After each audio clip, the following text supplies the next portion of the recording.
Então, boa tarde a todas e a todos. Meu nome é Érica Menezes, eu estou como coordenadora do Núcleo de Telesaúde do Estado da Bahia.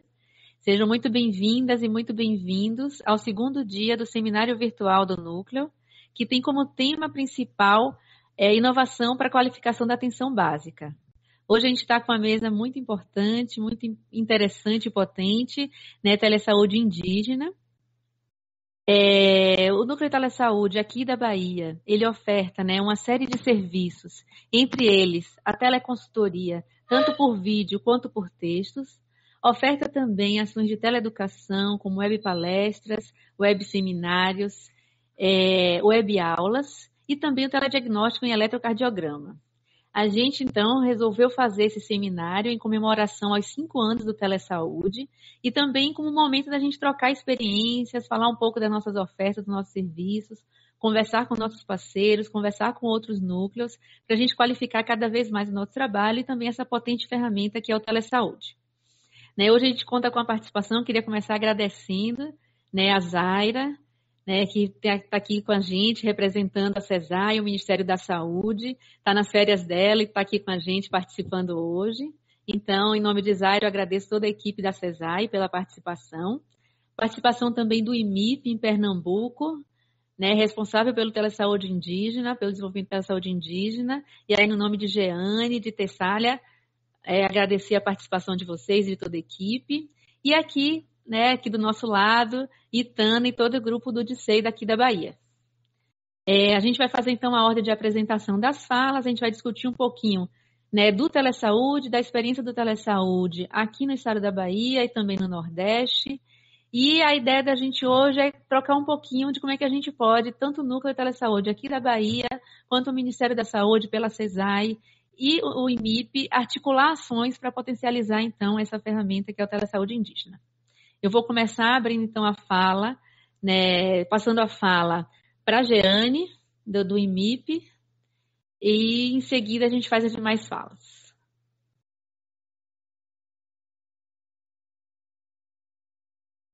Pronto, fala. Boa tarde a todos. Eu quero agradecer a oportunidade, né, de a gente estar apresentando o trabalho do Núcleo Telesaúde. Hoje nós estamos aqui com a nossa equipe. Eu vou te pedir desculpa. Eu troquei a ordem. A primeira fala era a fala de Zaira, né, que a gente tinha combinado. E eu acabei pulando. E eu ainda falei assim, desculpa. Mas a gente volta. Eu achava interessante que fosse Zaira, porque ela vai dar um panorama geral da CESAI e depois a gente entra com um projeto. Eu achei estranho, mas como você me pediu para eu falar, mas vamos lá, estamos aqui para ouvir Zaira. Pronto, vamos então passar a fala para Zaira. Desculpa, Zaira, a gente acabou, né, combinando e eu fiz uma troca. Muito obrigada.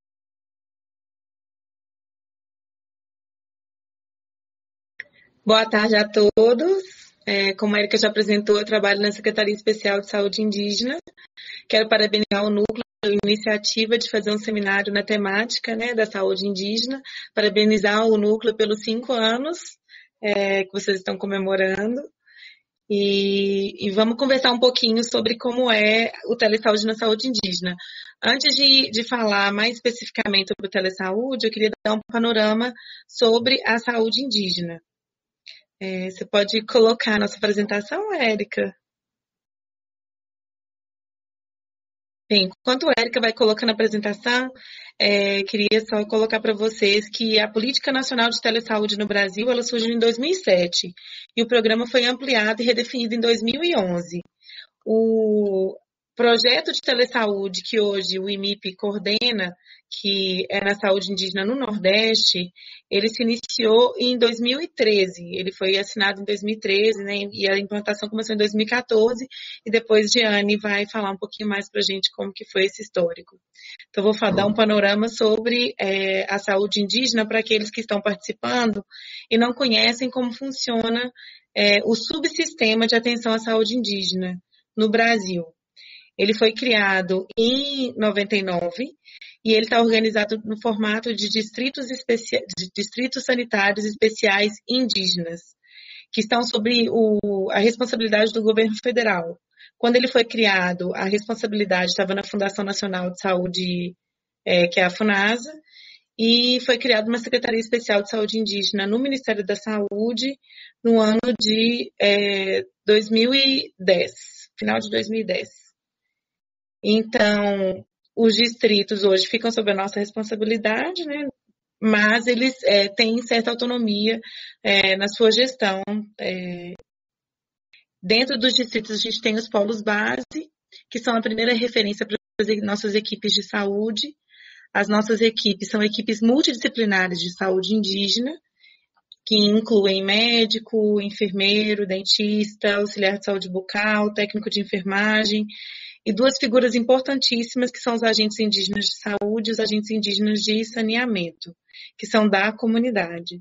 Ele funciona nos moldes do Programa Saúde da Família, né? Uma atenção diferenciada. A gente tem uma Política Nacional de Atenção à Saúde dos Povos Indígenas que foi lançada em 2002, que guia não só o subsistema, mas o SUS de uma forma geral. E está, inclusive, agora sob revisão. A gente vai ter, no próximo ano, a 6ª Conferência Nacional de Saúde Indígena, e um dos objetivos é justamente a revisão da política. Eu separei uns slides para mostrar para vocês alguns dados do nosso subsistema, para ilustrar um pouquinho da nossa realidade, como que o telesaúde dialoga com as nossas necessidades. Oi, Zaida, você consegue passar já aí. Já está com a permissão. Ah, tá, beleza. Obrigada, Érica.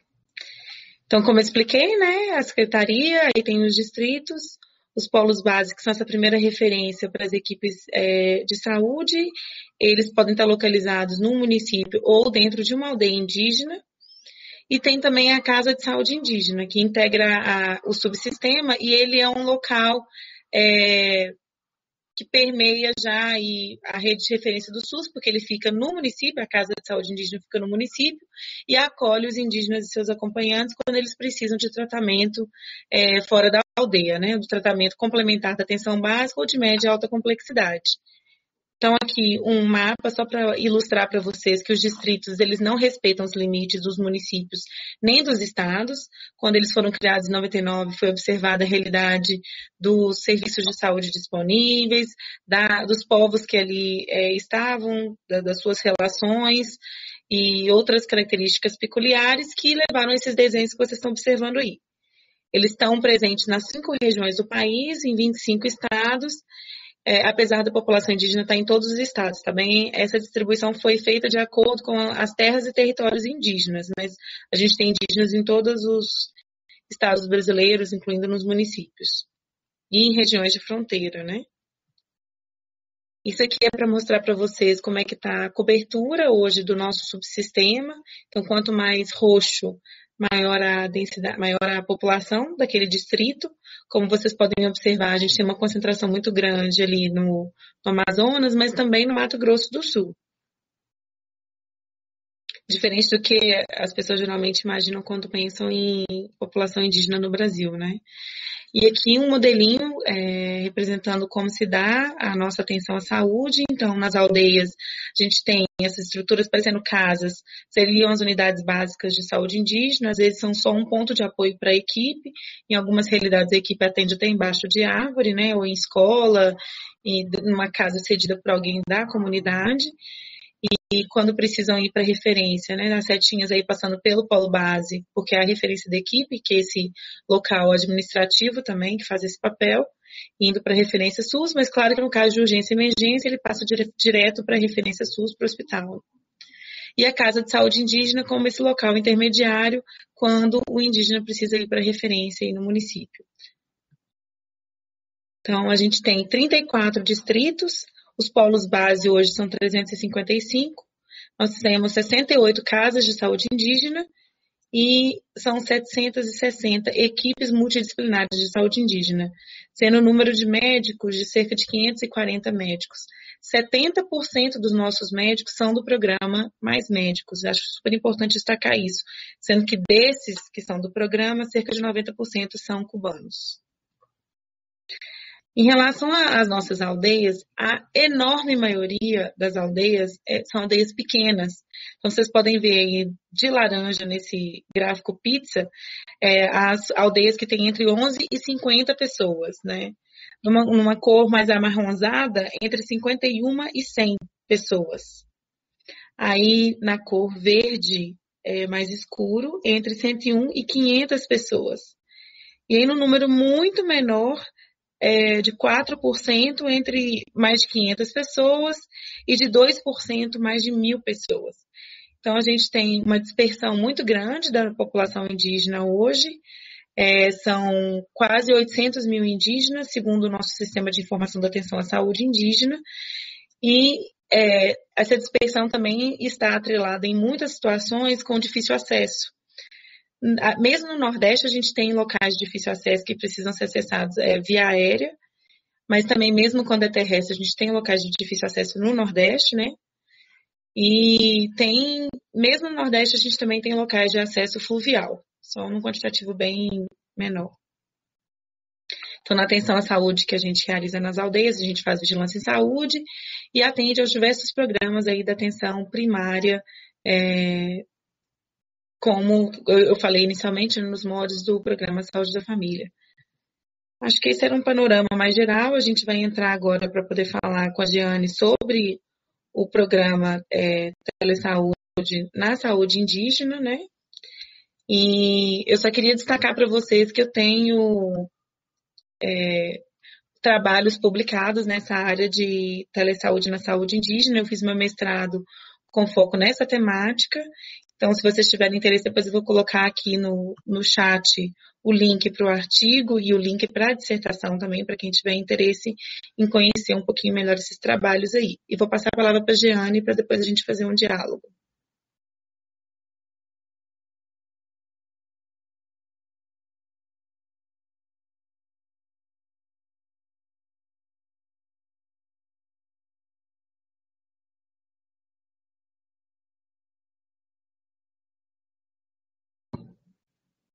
Oi, posso iniciar?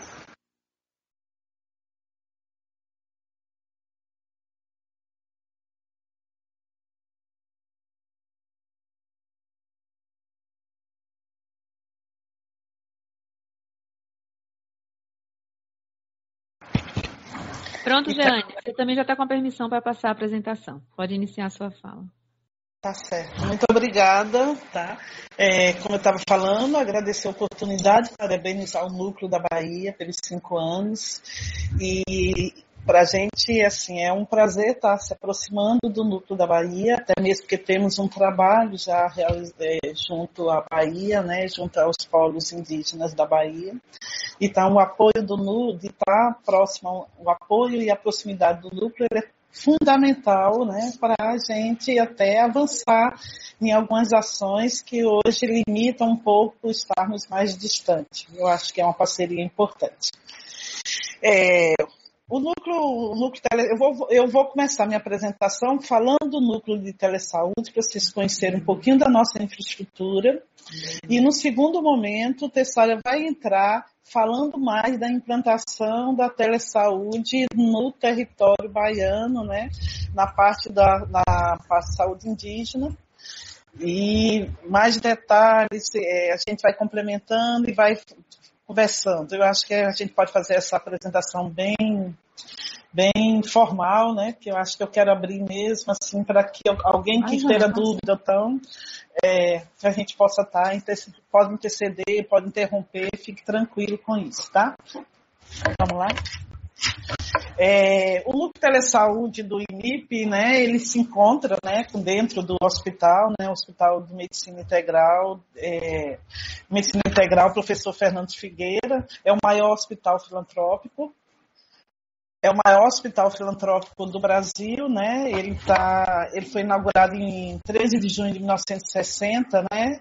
Ele antes era o Hospital das Clínicas da Universidade Federal, e depois ele Ele foi transferindo para o campus, ele se tornou o Hospital Pedro II e o Hospital Instituto de Medicina Integral Professor Fernando Figueira. Muita gente confunde porque antes era o Instituto Materno Infantil, mas hoje não. Hoje ele é um centro, né, com um centro de medicina com todas as especialidades. Ele sai um pouquinho desse contexto do materno infantil para ampliar mais as suas ações. É um hospital 100% SUS.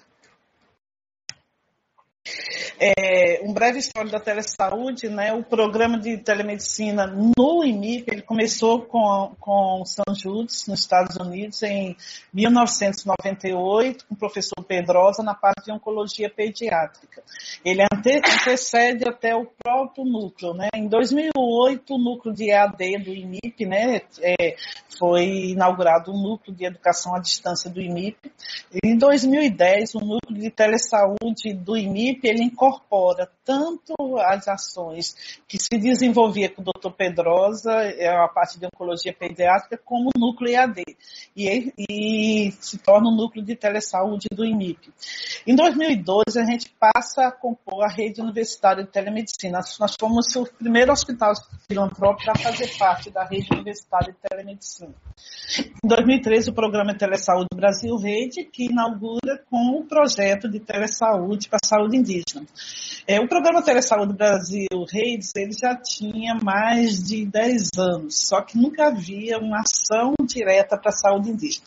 Tinha alguns núcleos da Amazonas, como eles faziam algumas ações com a saúde indígena, mas não era um núcleo com foco na saúde indígena, né? Como eles estão num território que tem indígena, eles acabavam fazendo algumas ações. Então, em 2003, com o programa Telesaúde Brasil Redes, a gente foi quase que convocados, né? E aceitamos, né, esse desafio de implantar a telesaúde na saúde indígena. Em 2003, a aprovação do projeto Telesaúde, né? Em 2003, como Zaida disse, a gente teve o convênio assinado em 2013 e iniciamos a implantação em 2014.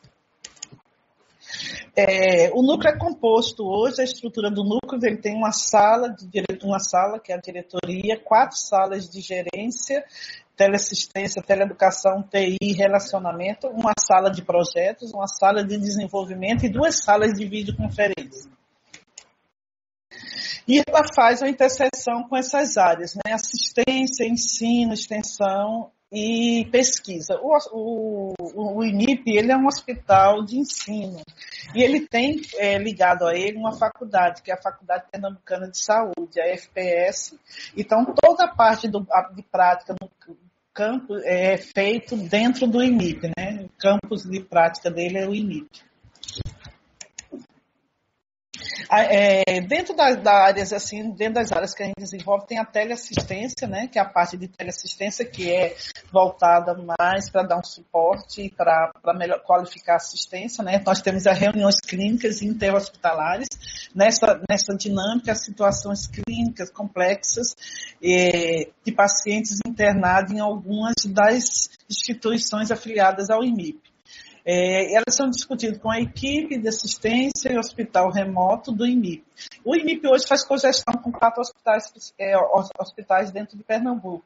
Então, ele, junto com o Estado, ele faz essa cogestão. E com isso também a gente tem uma conexão com esses hospitais. Dentro desses sistemas nós temos cirurgia vascular, o Hospital da Restauração de Pernambuco também, ele faz uma parte de discussão na parte de cardio. Oncologia, o Hospital São Judas, como eu já falei lá em cima, a teleconsultoria e nós desenvolvemos tanto as teleconsultorias assíncrona, né, que é usada a plataforma e você dá uma resposta com 72 horas, isso mais na frente a gente vai estar mais detalhando isso. E a teleconsultoria síncrona, que é em tempo real, onde o médico que está no polo indígena ou o médico que está no hospital, ele consegue falar com o especialista em tempo real e discutir o caso e o encaminhamento daquele paciente, trabalhar a terapêutica, né? E todas as intervenções necessárias para aquele paciente conseguir ter uma qualidade mais qualificar mais aquela assistência dele, né? A teleconsultoria teleconsultoria profissional, mais profissional, é bom, importante dizer isso, né? Que eu acho que os núcleos já sabem, mas a gente não pode fazer teleconsulta. A gente pode fazer teleconsultoria, que é uma ação de profissional para profissional. Então, a gente não pode estar consultando o paciente à distância. Então, isso é proibido pelo Conselho Federal de Medicina. A gente ainda não avançou. A única profissão que permite fazer, que foi aprovada, é o Conselho Federal de Psicologia, que permite fazer a teleconsulta, que é o paciente com o profissional. Né? E a teleconsultoria ela é sob demanda para uso pelo profissional de saúde das instituições ligadas ao IMIP, né?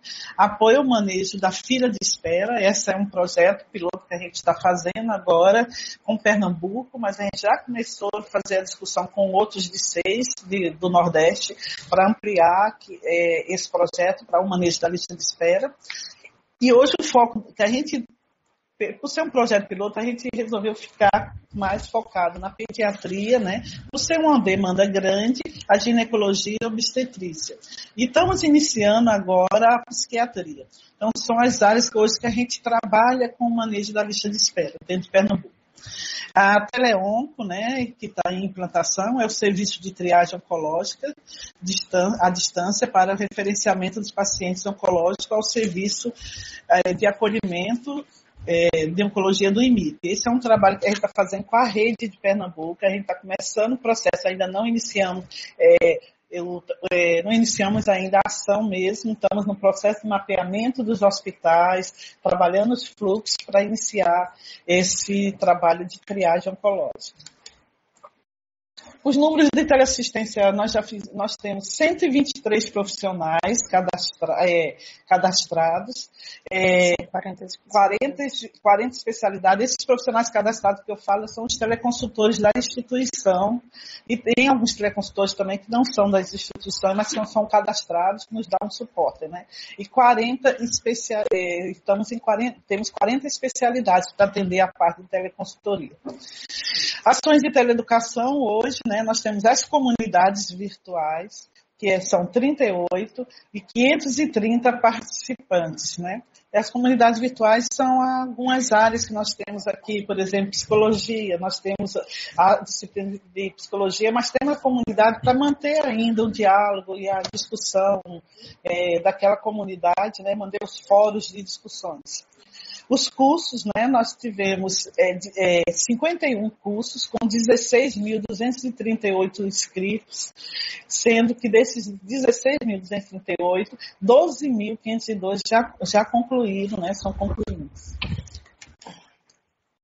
Agora eu entro aqui para a parte de telesaúde, com ênfase na saúde indígena, que a Tessália vai falar mais essa parte. Era só para dar um panorama geral do que é o núcleo para vocês e agradecer e passar para a Tessália. Boa tarde. Parabéns ao núcleo pelos seus 5 anos. A gente vai falar um pouquinho agora da telesaúde nesse projeto piloto para a saúde indígena que a gente vem desenvolvendo e trabalhando. Tá? A telesaúde tem o objetivo de contribuir para a qualificação das equipes de saúde que atuam nas comunidades indígenas da região do Nordeste, através da oferta de serviços de telesaúde, tanto de teleassistência quanto de teleeducação. Nossos parceiros, né, que a gente trabalha é o CESAI e o CONDISE, que são os conselhos indígenas, os DICEIs dos 6 distritos do Nordeste, Pernambuco, Paraíba, Alagoas, Sergipe, Maranhão, Ceará e Bahia, e o Núcleo de Saúde Indígena do IMIP, que é a conveniada responsável por contratar todos os profissionais que estão trabalhando à disposição dos DICEIs, os que não são concursados, né? Na Bahia, nós abrangemos a implantação do projeto com 10 polos, que são os polos da Bahia. Um desses polos não foi feita a instalação de ponto de telesaúde lá, porque ele é apenas administrativo, que é o polo de Feira de Santana. Então, aqui a gente tem todos os polos que a gente conseguiu implantar a telesaúde nele, os pontos de telesaúde. Nessa implantação foi instalado um equipamento que contempla um computador, um monitor, mouse, teclado, um kit multimídia com esse kit a gente pode fazer webconferência à distância, tá? E um no-break para estabilizar todo o uso desse equipamento. Essa implantação ela começou a ocorrer em 2016 no DICEI da Bahia e foi concluída neste mesmo ano. A gente fez o processo lá entre 3 visitas. Uma primeira visita a gente fez para fazer a apresentação do projeto para o DICEI da Bahia, né, com a gestão, e as outras visitas foram para fazer a análise, vocês vão ver mais na frente, fazer a visita de infraestrutura, implantação e treinamento, tá?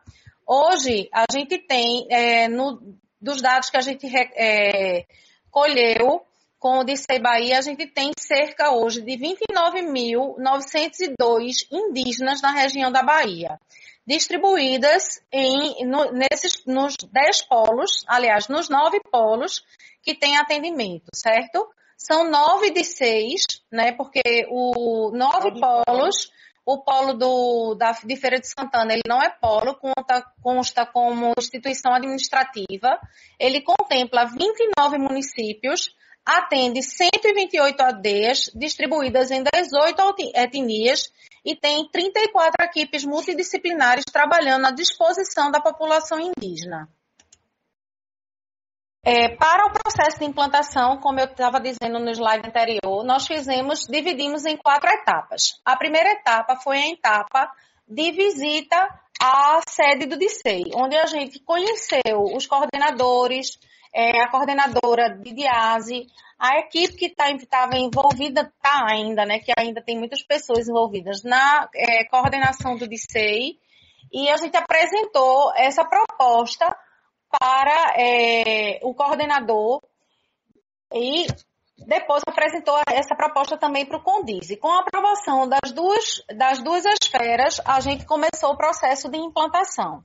Para a gente executar isso, a gente precisou da contrapartida do DICEI na ajuda de uma pessoa que pudesse nos acompanhar, que era um funcionário do DICEI, e também da disponibilidade do carro, para que nos levasse aos polos, para a gente poder fazer a avaliação de infraestrutura, para ver a condição técnica, o que é que precisava ser trabalhado para que a gente tivesse condições de instalar os equipamentos.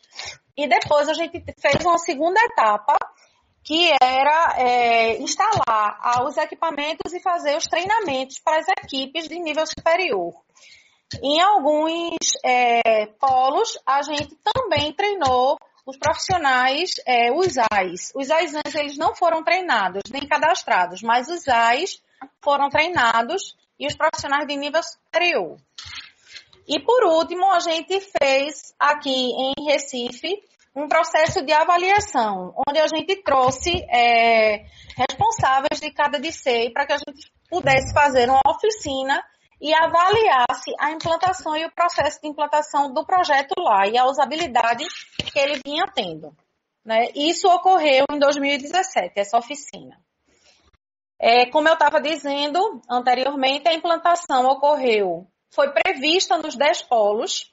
Ela está aqui como implantada em 10 pontos, porque como a gente tinha solicitado equipamento para ser implantado no DICEI de Feira de Santana, e a gente não precisou implantar lá porque era um polo administrativo, a gente instalou esse equipamento no DICEI Bahia, para que ele se tornasse também um ponto de telesaúde e que os profissionais da DIASE pudessem usar a ferramenta para tirar dúvidas que eles tivessem através da plataforma de telesaúde com os especialistas daqui do IMIP. Nós treinamos e cadastramos, na época, 136 profissionais.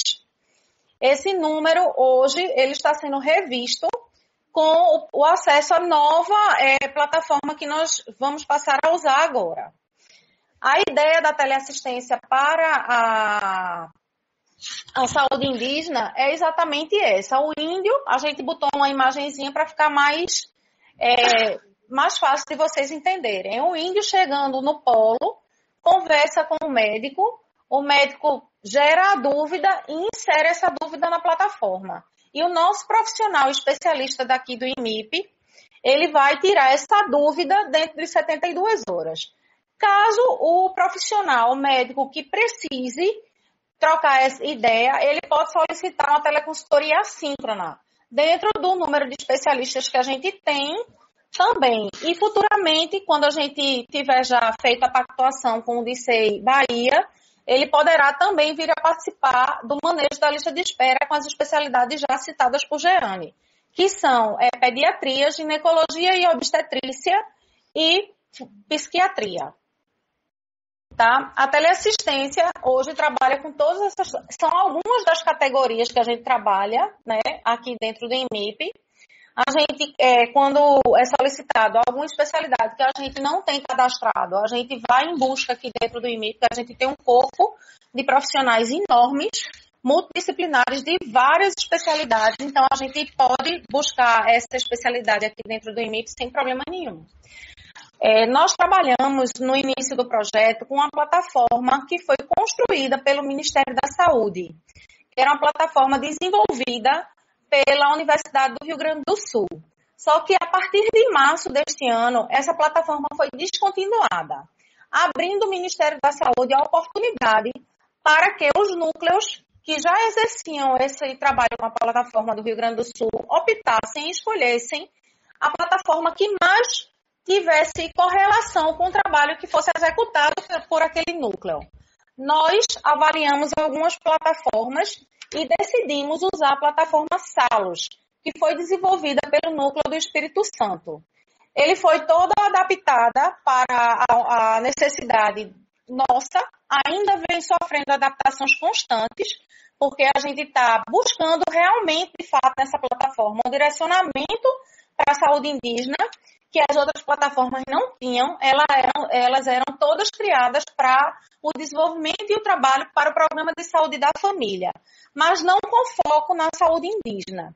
E essa a gente conseguiu a pactuação com a coordenação da plataforma, que a gente poderia usar o código-fonte dela e ir ajustando à medida que a gente fosse precisando. Jeane, junto com o coordenador de lá, estão acordando essas modificações e a gente está, a nossa equipe aqui de desenvolvedores e programadores, junto com a equipe deles, estão ajustando no que se faz possível agora para o momento. Mas a ideia é que mais na frente ela esteja toda adaptada para a nossa necessidade da saúde indígena, até porque a ideia é que a gente abranja outros pontos também. Né? A gente tem também desenvolvido a parte de teleeducação, tá? Que através dessa parte de teleeducação, a gente fez algumas oficinas para que fossem gerados os temas para serem desenvolvidos os cursos, que foi essa primeira oficina de sensibilização, onde a gente fez grupos de estudo de... Ai, faltou a palavra. Oficinas com gesturas. Não foi essa não. A gente fez grupos dentro da oficina, onde as pessoas podiam se posicionar com os seus pontos de vista e os temas que precisavam ser trabalhados. Daí a gente tirou alguns temas para serem desenvolvidos os cursos. Nós fizemos um SIG, fizemos também uma atividade de saúde indígena com o departamento da UFPE aqui, fizemos simpósios de antropologia, fizemos cursos com autores de EAD, temos o SIG de saúde indígena, que a gente participa com a RUT mensalmente. Tem outros cursos em EAD que são fornecidos pelo IMIC e que podem ser direcionados para a saúde indígena também. Desses temas da primeira oficina que foram feitos, a gente trabalhou esses temas aqui, que é o introdutório de saúde indígena, o de saúde mental, o de doenças exentemáticas, a parte de dermatologia em pediatria e o curso de gestante. Esses foram os 5 cursos realizados pela equipe de saúde indígena, com profissionais e autores contratados e parceiros. Zaira até é uma das autoras, para trabalhar temas voltados e direcionados para a saúde indígena, com foco para a saúde indígena. Bem, o grande desafio da gente para a implantação dos polos foi o acesso geográfico a esses polos, porque eles são bem distantes um dos outros. A gente teve, no início, muita dificuldade com o transporte, porque a gente não tinha carro disponível. O DICEI estava passando por uma dificuldade com o carro e a gente tinha que respeitar a prioridade do DICEI. E a gente foi bem difícil a gente conseguir pactuar esse espaço e fazer essa implantação. A gente tinha um limite de atuação das equipes dentro do polo, nos polos bases, por conta das características indígenas de cada polo, que a gente começou a descobrir realmente no processo de visita, e que cada local que a gente ia, a gente tinha que criar uma estrutura diferente para conseguir implantar nesse local, dentro da vivência e da realidade de cada etnia. A gente precisou ter muito cuidado com isso. Uma coisa que assim, foi importantíssima, que a gente aprendeu nessa primeira etapa e está trabalhando para a segunda agora, que é a etapa de manutenção, que é a adequação da plataforma para as necessidades do projeto, como eu tinha falado anteriormente, deixar ela preparada e condizente com a necessidade da equipe multidisciplinar indígena, que é totalmente diferente dessa necessidade do Programa de Saúde da Família. Uma outra dificuldade, essas duas, para a gente são importantíssimas, que eu vou falar logo da última, que é o acesso à internet, que quem trabalha com telesaúde, todo mundo sabe o quanto é difícil a gente ter acesso à internet, né? Até a gente que está na capital, muitas vezes a gente precisa conectar e tudo, e perde a conexão, e é difícil. Imagine eles em locais de acesso mais remoto e com internet provida por pontos locais, provedores locais, ou via satélite, como era que a gente estava trabalhando na época, que era a internet da Embratel e que era provida via satélite. Em muitos lugares, por condições geográficas mesmo, de estar entre montanhas, de terem vários pontos, a internet não pegava nesse local. E uma dificuldade enorme que a gente sentiu foi a adesão da teleconsultoria na rotina dos profissionais da equipe multidisciplinar. A gente vem trabalhando junto com o Zaira, né, com o Ministério da Saúde, para a gente tentar vencer essa dificuldade e tornar como rotina do profissional trabalhar a teleeducação. E isso são ações que já vêm sendo pactuadas em alguns DICEIs, e a gente está buscando essa pactuação com o apoio do Ministério para ter essa adesão ao uso da teleconsultoria. Aqui são algumas fotos de treinamentos, né?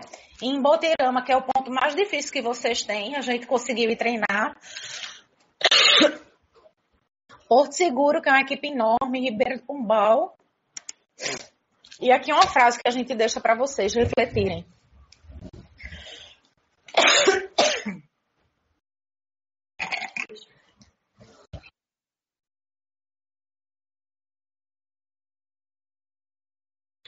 Muito obrigada, Cecília. É isso? Posso passar?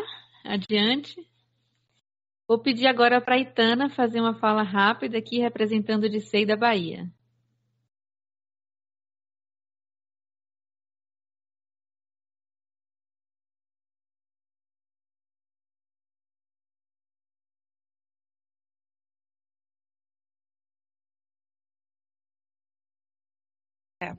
Boa tarde a todos. Meu nome é Itana Miranda. Gostaria de agradecer ao convite à Érica, coordenadora aqui do Núcleo de Telesaúde da Bahia. Também parabenizar a colega da CESAI pela apresentação, as colegas do IMIP pela parceria, né? E falar da importância, né, para a saúde indígena e para as equipes que estão em área dessa ferramenta que é o Telesaúde. E só reforçando a fala da colega do IMIP, que é Tessália, falar da importância dos profissionais estarem utilizando, né, no processo de trabalho a ferramenta, né, de teleconsultoria. A gente hoje avalia que ainda é subutilizada essa ferramenta, a gente vem incentivando as equipes e, assim, a gente sabe que a grande dificuldade hoje realmente é o acesso à internet. quando a gente até ouve, né, dos profissionais, não, a gente não utiliza mais por conta do acesso à internet, mas a gente sabe que é um grande desafio, né, da saúde indígena, essa questão da tecnologia de informação e comunicação, mas a gente só reforça a importância e parabeniza a todos os envolvidos nesse processo.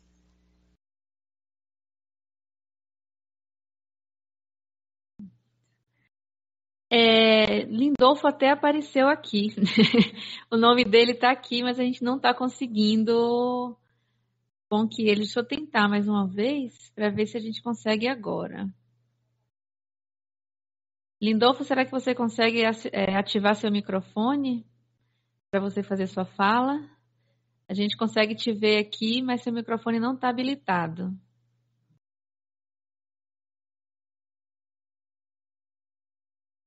Já está, né? A gente tentou falar com ele aqui, mas não deu. Ele está aqui participando, está escutando, mas ele está de plantão também. Eu não sei se ele deixou ligado e foi atender a alguma necessidade. A gente abre, então, gente, para conversas, para discussões, contribuições. A equipe do Odissei também, que está aqui, está em outra sala, que se quiserem falar, né, está aberto para vocês. A gente também pode discutir um pouco, conversar. Eu tenho algumas dúvidas, vou esperar um pouquinho.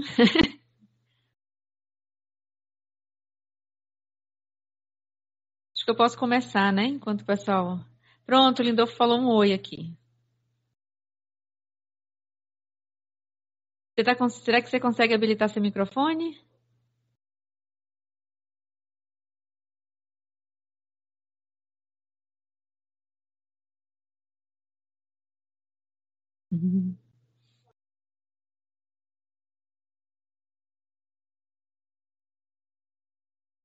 Aparece para você 3 ícones, né? Você clica no terceiro. A gente já testou mais cedo, ele conseguiu.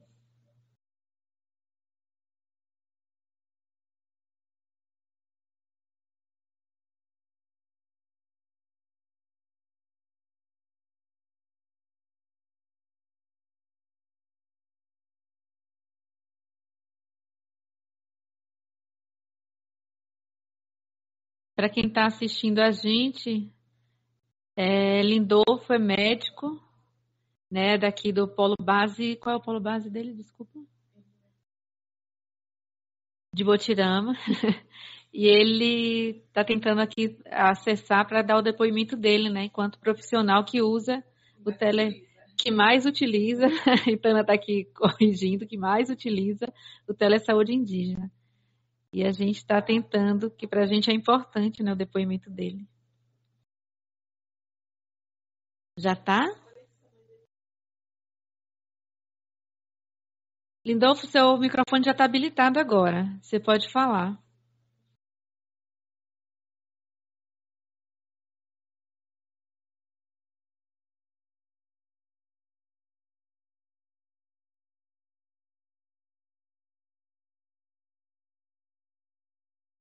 Eu já conversei com ele isso.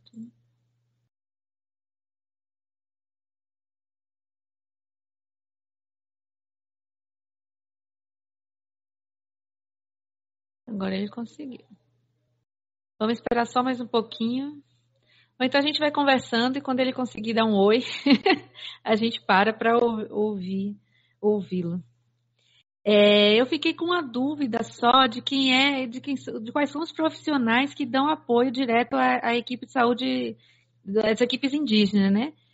Vocês têm, na verdade, assim, qual é a equipe hoje que compõe, né, o telesaúde indígena para dar esse retorno, e se é para todo o Nordeste, se tem equipes específicas para a Bahia? Esse desenho, para mim, não ficou claro de quem são os teleconsultores, se é o teleconsultor geral, né, daí do IMIP. Aí eu queria ouvir um pouquinho de vocês.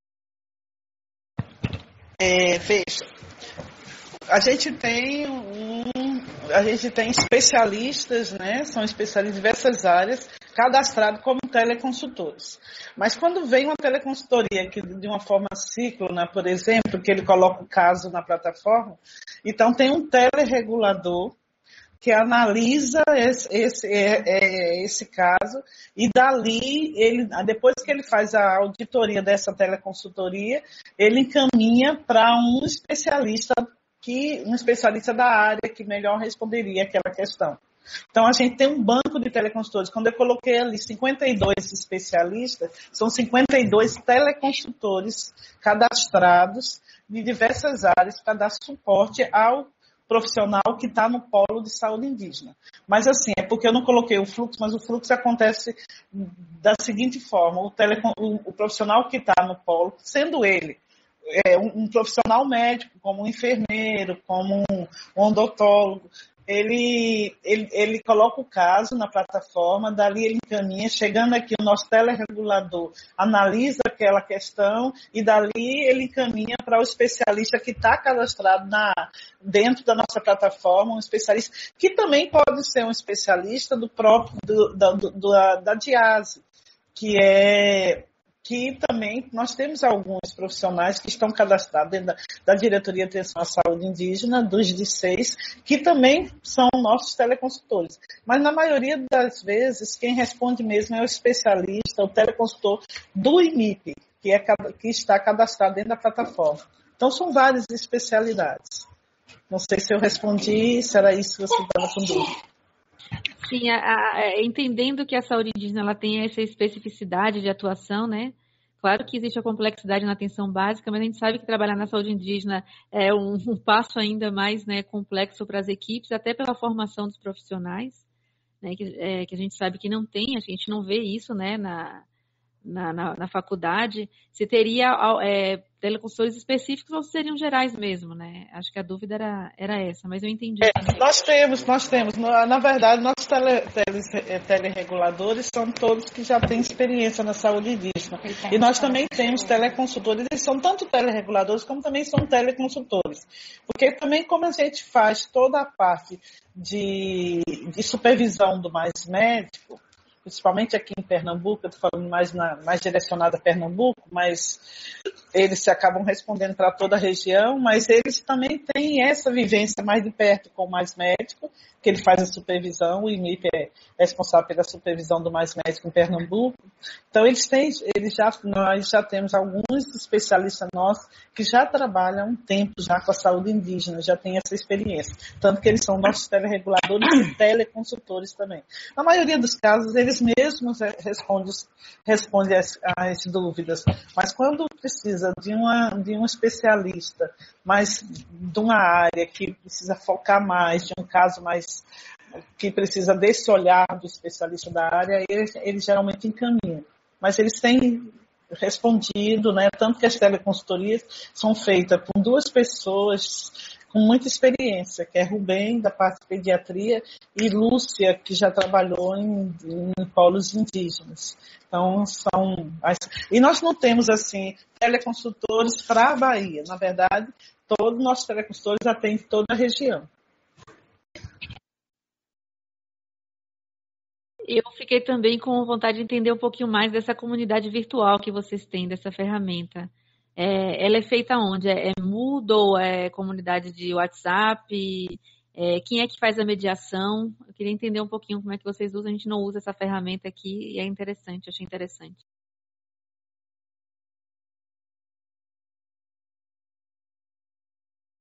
Responder. Eu sou Natália, eu trabalho com educação. Os nossos cursos, ele fica disponível na plataforma que a gente usa, é o Moodle. E as nossas comunidades de prática que a gente atende aqui, normalmente, é o curso de mestrado e doutorado aqui do IMIP, e algumas outras áreas também nos pede, tudo é no Moodle, certo? As comunidades de prática também são alojadas no Moodle, e quem administra, né, quem dá esse suporte é o pessoal daqui, da nossa equipe de desenvolvimento, do NITS, e algumas vezes, quando precisa de mediação, aí o próprio autor ou o professor, vamos dizer assim, da comunidade, daquela disciplina, é que ele media.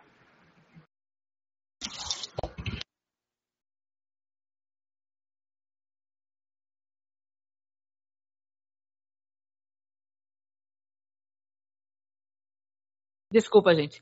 A gente recebeu uma pergunta aqui, se os enfermeiros são os principais solicitantes. Acho que também porque, né, a gente tem visto que nos núcleos, em geral, os enfermeiros são os que mais solicitam. E quais são os principais temas abordados nas teleconsultorias? Nós temos o uso do enfermeiro bastante ativo, mas os médicos também participam bastante. Principalmente nesse manejo da lista de espera, que ele é todo voltado para a equipe médica. Então, a gente tem, atualmente, o maior uso é do médico e não do enfermeiro. É interessante porque, assim, eu já fui de outro núcleo de telesaúde e realmente o que mais utilizava era o enfermeiro. Mas, assim, foi uma característica diferente de quando a gente quando foi para o projeto de saúde indígena. Até mesmo porque a gente incentivou muito que o médico... A gente tenta ver se essa discussão eles fazem em conjunto com a equipe multidisciplinar, né? Que eles consigam tirar dali os casos em conjunto, na discussão, nessa parte mais como é que se fala? Faltou a palavra. Mas, assim, a ideia é que eles discutam o caso dentro da equipe e dali eles façam a segunda opinião, né, a teleconsultoria. Mas, assim, a gente tem um uso muito grande do médico. Ainda não é o que nós desejamos, mas eles já utilizam bastante, diferente dos outros núcleos que tem maior utilização. Eu posso falar do Rio Grande do Sul, que tem médicos também, mas a maioria dos núcleos que eu conheço, quem utiliza mais mesmo, você tem razão, é enfermeiro. Mas na saúde indígena a gente tem balanceado isso, até mais médico do que enfermeiros. Vocês têm ideia que a segunda pergunta era quais são os principais temas abordados nas teleconsultorias?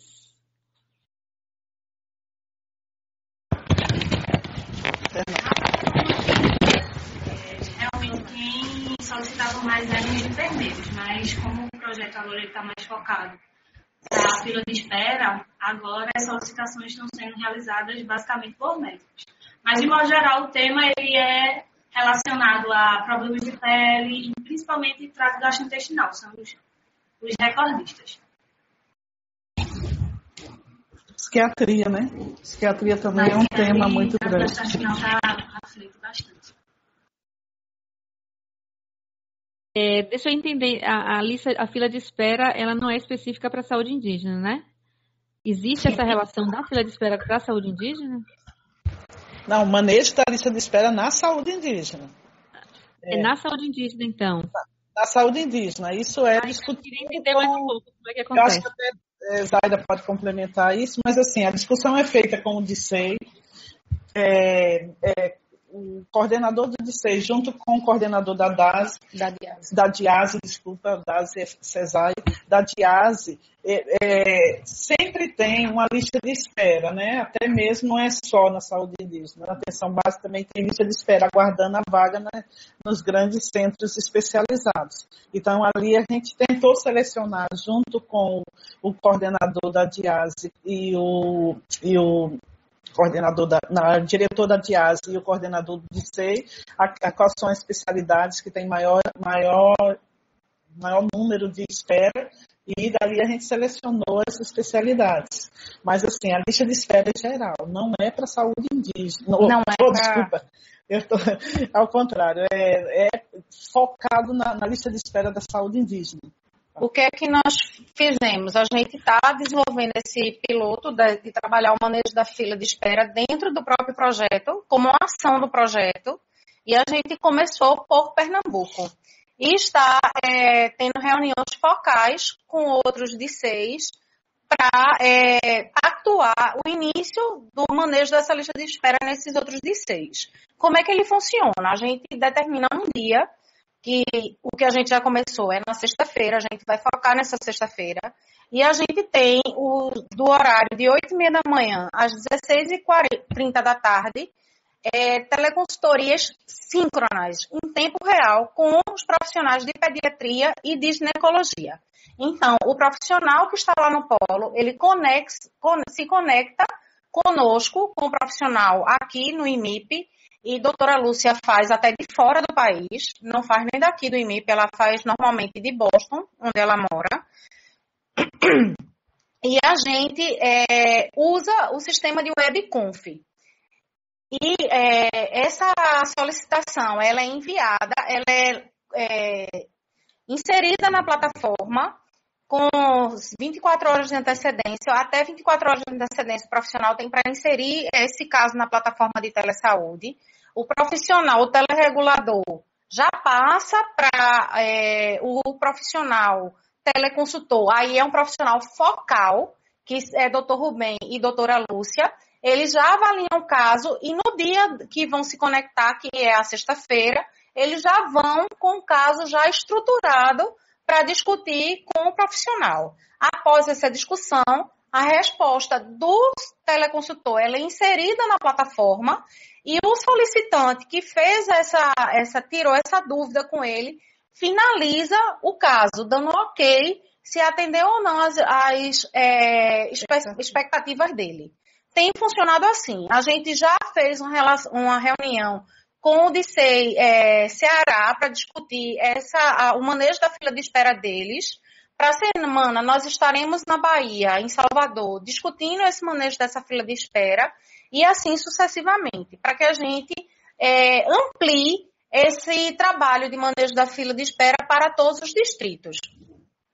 É interessante entender o que é essa lista de espera. A lista de espera são pacientes aguardando a vaga no hospital de especialidade. Mas qual é o que é importante pensar no manejo dessa lista de espera é que, nesse momento que ele está esperando, você pode até evitar o encaminhamento, muitas vezes evita o encaminhamento com aquela conversa que ele teve com o especialista, e muitas vezes ele qualifica o encaminhamento daquele paciente. Enquanto ele está aguardando, dali pode-se já passar alguns exames, já pensar numa medicação que alivie mais o sofrimento dele, enquanto aguarda essa vaga nos grandes hospitais, né? De especialidades. Então, é uma forma de qualificar o encaminhamento ou, muitas vezes, evitar o encaminhamento desnecessário, até mesmo com essa orientação que o especialista está dando para o médico que está na ponta, muitas vezes isso é evitado, o encaminhamento. E até ele sai da lista de espera. A partir do momento que ele tem uma resposta e que atenda e que o paciente pode melhorar. Então, a ideia da lista de espera é qualificar o encaminhamento, né, desse paciente, ou não, ou evitar o encaminhamento dele. Eu queria complementar, Érica. Acho que aqui a gente consegue fazer um link com a grande importância do telesaúde na saúde indígena. Como eu mostrei nos slides, as aldeias são pequenas e muitas estão localizadas em municípios, a grande maioria, em municípios de pequeno porte no Brasil. Então, a dificuldade que o cidadão tem de acesso às referências do SUS também é a dificuldade que vai ser encontrada pelo indígena. Com a diferença que quando o indígena vai para a cidade, né, ele muitas vezes traz o adoecimento a toda a sua família, porque ele sai da sua comunidade, às vezes ele é a referência da família, né, quem sustenta aquela família. Então, ele tem que trazer a família junto para essa casa de saúde indígena, enquanto ele aguarda a referência em algumas situações. E isso encarece muito também, né, para nós do subsistema, a atenção a esse indivíduo. Então, tem um custo social e tem um custo financeiro a remoção desse paciente, né? E como as remarcações, às vezes, de consulta, uma consulta precisa de encaminhar para outro especialista ou para fazer algum exame específico, isso também acarreta mais tempo do indígena na cidade. A gente também busca agilizar, né, por meio de outras formas, essa questão do tratamento como um todo para o retorno do paciente. Então, quando a gente fala da qualificação por meio do telesaúde dos profissionais das equipes multidisciplinares, a gente fala por meio da teleeducação, que são os cursos que eles já mencionaram, né, quando eles fizeram a apresentação dos 5 cursos que já estão disponíveis, mas também por meio da teleconsultoria, síncrona e assíncrona.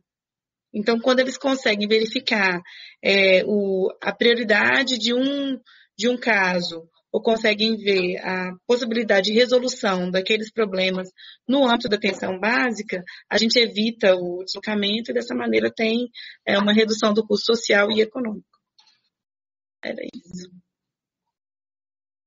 Muito bom, muito interessante. A gente está caminhando também para a discussão da teleregulação aqui. E acho que é um caminho importante de qualificação mesmo, né, da atenção, no nosso caso, da atenção básica para vocês da saúde indígena. A outra coisa é sobre a teleeducação. Como é que vocês pensam os temas que são abordados, como é que esses temas são pensados e como é que é a programação mesmo de oferta dos serviços de teleeducação? A gente entende teleeducação como uma coisa muito mais ampla. Como Saira colocou, a parte de teleconsultoria também é uma parte de educação, né? Que a partir do momento que você responde uma dúvida para aquele profissional, ele também está se qualificando para dar uma resposta no próximo caso que ele tiver parecido com aquela situação. Mas, assim, dentro do projeto, desse projeto que a gente encerrou, né? Praticamente já encerramos, a gente está aguardando um novo projeto agora, né, a liberação de recursos para manutenção do que já foi implantado e ampliação do projeto em algumas regiões. A gente, nesse primeiro projeto, a gente focou muito nos cursos de educação à distância. Né? Então, por isso que foram feitos, era a meta do projeto, eram 4 cursos, a gente acabou fazendo 5 cursos, mas foi. E os temas foram discutidos nessas oficinas mesmo.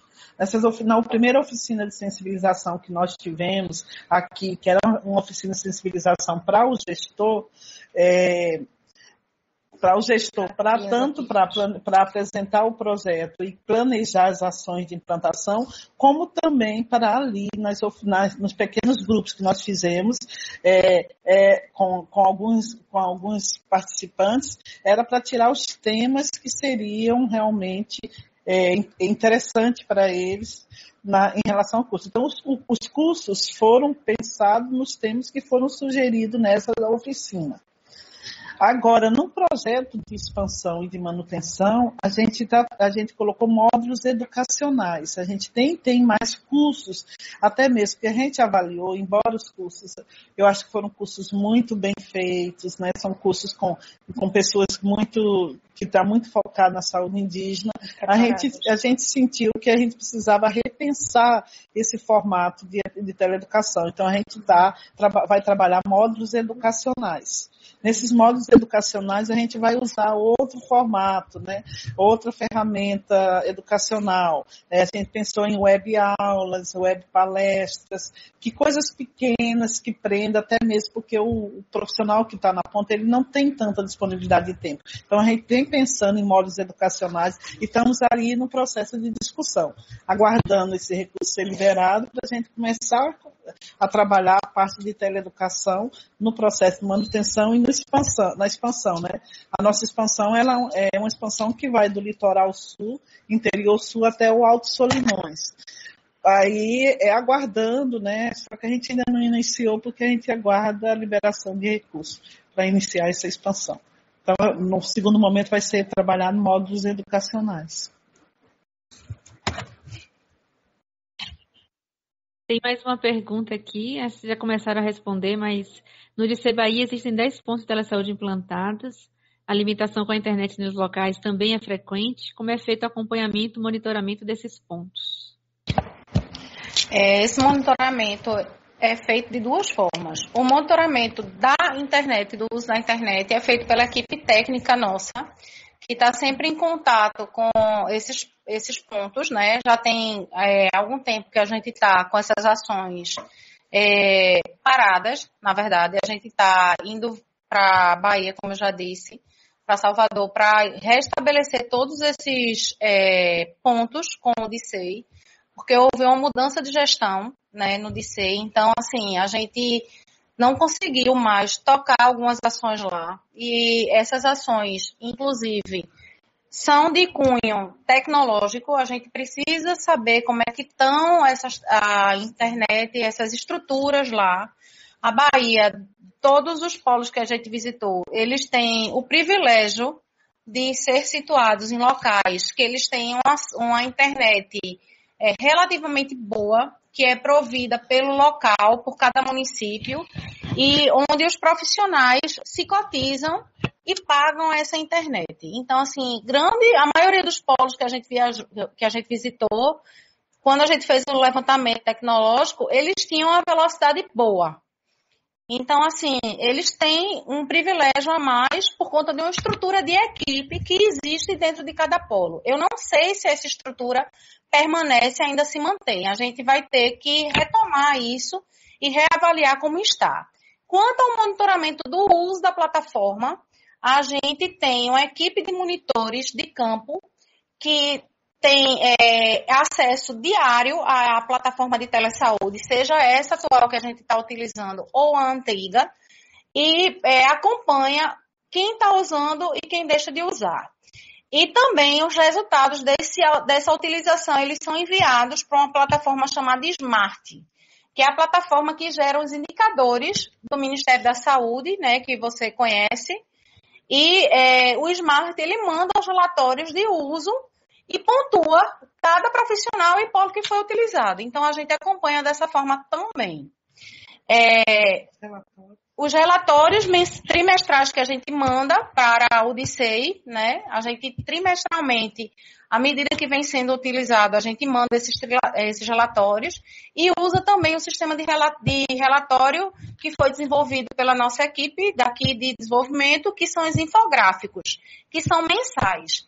Nele a gente tem, que é enviado para a gestão do DICEI, a gente tem a utilização de cada polo e o quantitativo de profissionais de enfermagem, ou médicos, ou cirurgiões dentistas que usaram a plataforma. A gente tem essas formas de monitoramento.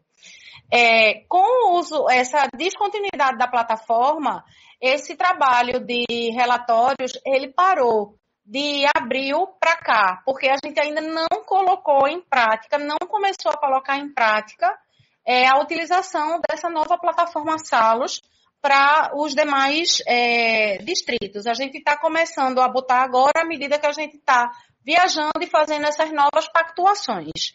E marcando novos treinamentos à distância no momento que a gente está sem recurso, então a gente está tentando fazer treinamento por web. Já desenvolvemos tutoriais que a gente está mandando para os núcleos já visitados, para os DICEIs já visitados, para eles começarem a retomar a utilização da plataforma.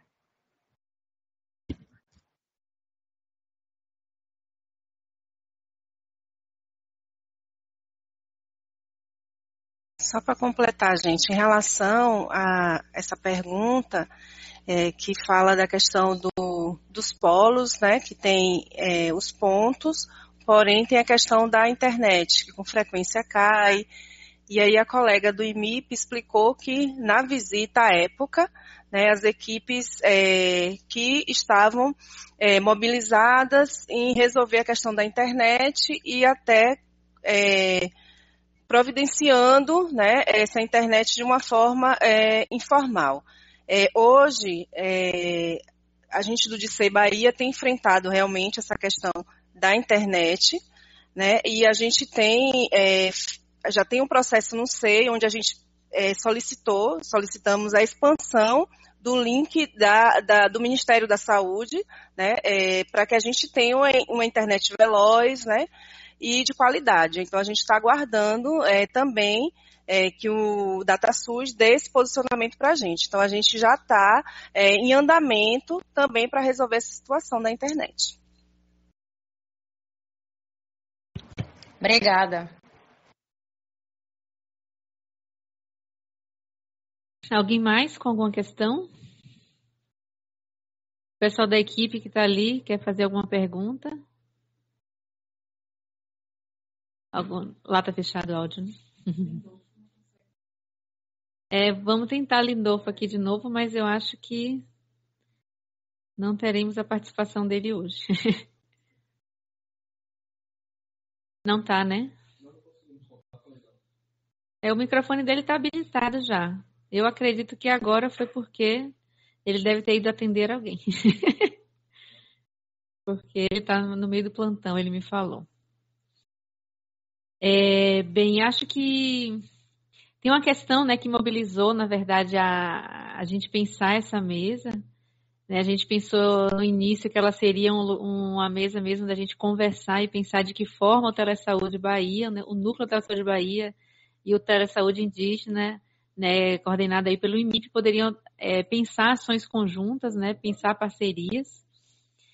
para poder a gente continuar o trabalho. A gente decidiu abrir, né, fazer uma mesa ampla, entendendo que é um tema que é muito interessante, é importante. A discussão ainda, ela não é uma discussão que, né, que chega, que alcança todo o país para fora da saúde indígena. Acho que a gente também tem o desafio de pensar como é que as equipes da atenção básica também podem dialogar com as equipes da saúde indígena, porque a gente sabe que existem singularidades aqui na Bahia, existem proximidades, né? Não é a mesma coisa da equipe que fica, né, no norte do país. Como é que a gente também pode pensar essas ações articuladas e a gente pode também ser fomentador dessa aproximação, né, dessas ações. Aí acho que fica também uma pergunta agora aqui para quem quiser responder, como é que a gente ou começar a pensar, ou trazer outra pergunta, como é que a gente pode pensar ações aí em parceria? Eu acho que, assim, como eu tinha colocado na outra conversa que nós tivemos lá antes mesmo era que a gente está iniciando agora, né, com a nova coordenação do DICEI. A gente vai desenhar novamente, planejar junto como vai ser essa intervenção, retomar essas intervenções mais diretas nos polos, né? Fazer um novo treinamento da plataforma. E eu acho que é um momento também que a gente pode pensar nessa parceria, nessa discussão. Talvez as meninas que vão estar, infelizmente eu não vou para a Bahia, porque eu estarei no Rio em outro seminário, mas assim, a ideia é que a gente tenha um momento que a gente possa fazer uma reunião com o núcleo da Bahia, junto com a coordenação do DICEI e o núcleo de telesaúde daqui, e a gente desenhar junto como é que a gente pode estar com essa parceria, o que é que o núcleo da Bahia pode nos apoiar em algumas ações. Eu acho que isso é possível sim. Né? A gente precisa retomar novamente, como o Tessário tinha colocado, foi um momento a gente fala brincando que é intersafra, né? Que a gente ficou nessa questão de mudança de plataforma, mudança de gestão, sabe? É um momento conjuntural bem complexo, né? E a gente vai enfrentar momentos mais conjunturais bem complexos no próximo ano. A gente não pode se iludir que as coisas vão ser muito fáceis, né? Para a saúde indígena, principalmente. Mas a gente vai ter que avançar nos recursos que a gente tem, na potencialidade que a gente tem, para poder estar sempre dando suporte maior, né? É a ferramenta de apoio, né? E o DICEI é fundamental nesse momento para a gente, e nas pactuações que a gente possa fazer, junto com o núcleo, né? O núcleo da Bahia, o núcleo do MIP e o DICEI. Conjunto, e o que isso beneficiaria, porque eu acho que só vem a beneficiar os polos, né, a gente poder pensar. Eu só queria colocar que você falou que estava começando a discutir teleregulação, né, para atenção básica aí no núcleo, né. Uma coisa que é também bem complexa é que a saúde indígena ela não é regulada pelo Estado. Então, isso também é uma grande dificuldade, né, com a rede, né? Existe uma rede de referência, mas não a rede ainda que Zaira pode falar melhor, é uma rede que a gente ainda precisa muito estar buscando, discutindo, não é uma rede que se ofereça, né, que se abre porta com facilidade para a saúde indígena. É sempre uma busca constante dos coordenadores, dos diretores de DIASE, para ter espaço para atendimento do indígena na rede pública. Então, assim, quanto mais parcerias e pactuações a gente fizer com a Secretaria de Estado, mais avanços a gente pode ter que beneficiará a saúde indígena.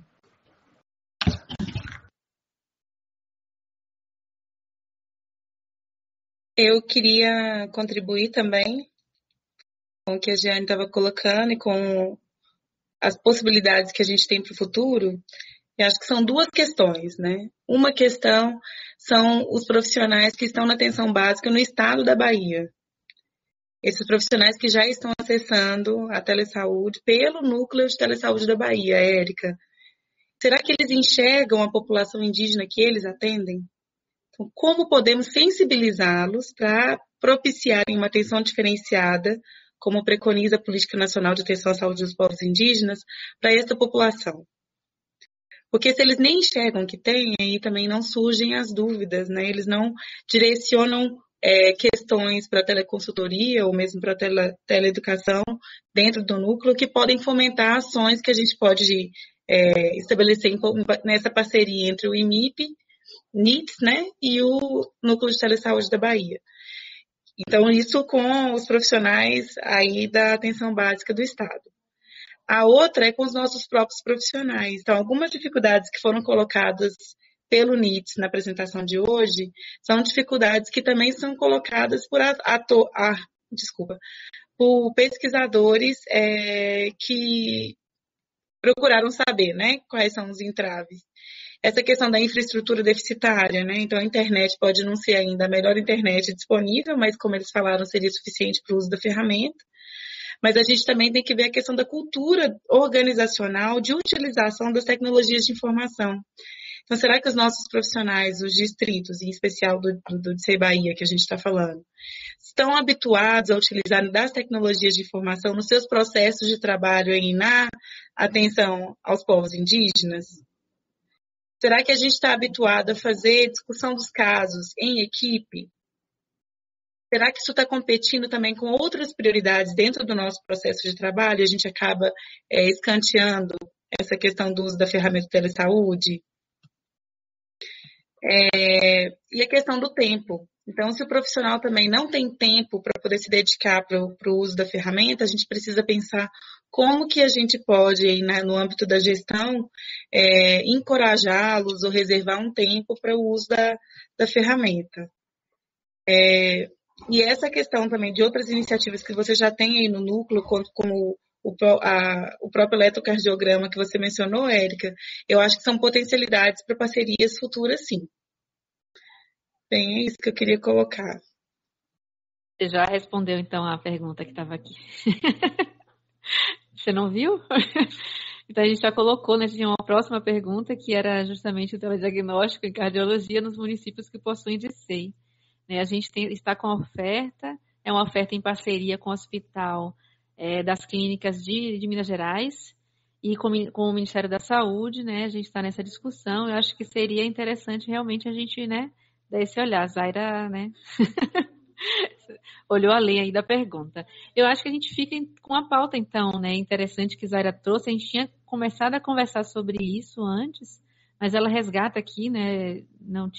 A gente não tinha falado aqui, que é colocar buscar esse olhar dos profissionais para os povos indígenas, os profissionais da atenção básica, né? Que a gente sabe que tem indígenas que chegam nas unidades e que é preciso também que essas equipes estejam preparadas, atentas para acolher, né, todas as pessoas que chegam às unidades. Então, acho que a gente podia colocar como próxima pauta mesmo de uma web palestra nossa, e aí já te convido de antemão. A gente pode fazer uma nova parceria aí, vocês, a gente, o IMIP e o DCEI, e a gente faz uma web palestra discutindo esse tema, né? Que a gente pode apresentar para eles como é que está, onde é que estão os povos indígenas, quantidade, e fazer específico aqui da Bahia, para a gente começar esse caminhar. Acho que é interessante, sim. E a gente já pode combinar.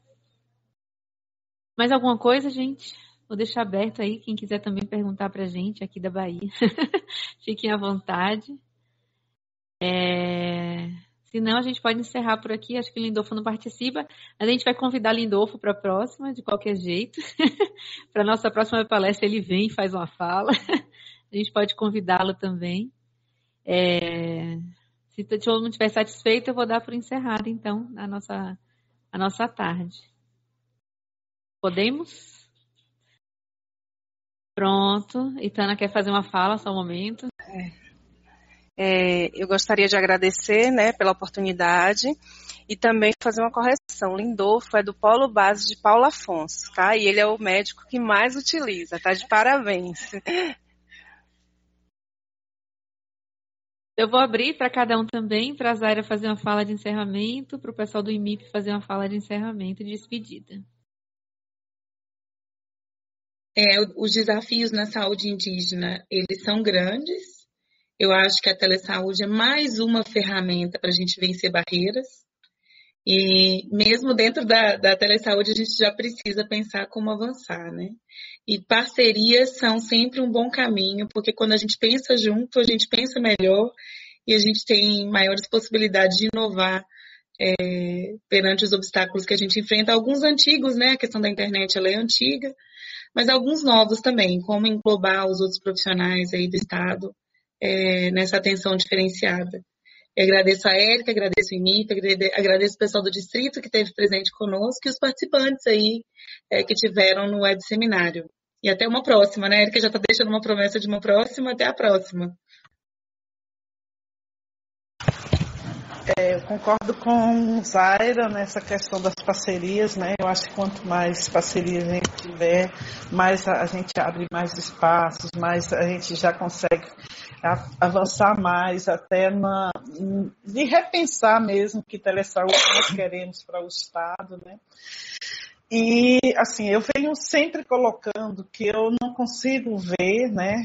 Faz muito tempo que eu estou na telesaúde, já tenho mais de 18 anos na telesaúde, e eu não consigo ver a telesaúde fora do planejamento estratégico da Secretaria de Estado, tanto a telesaúde indígena como também a telesaúde na atenção básica.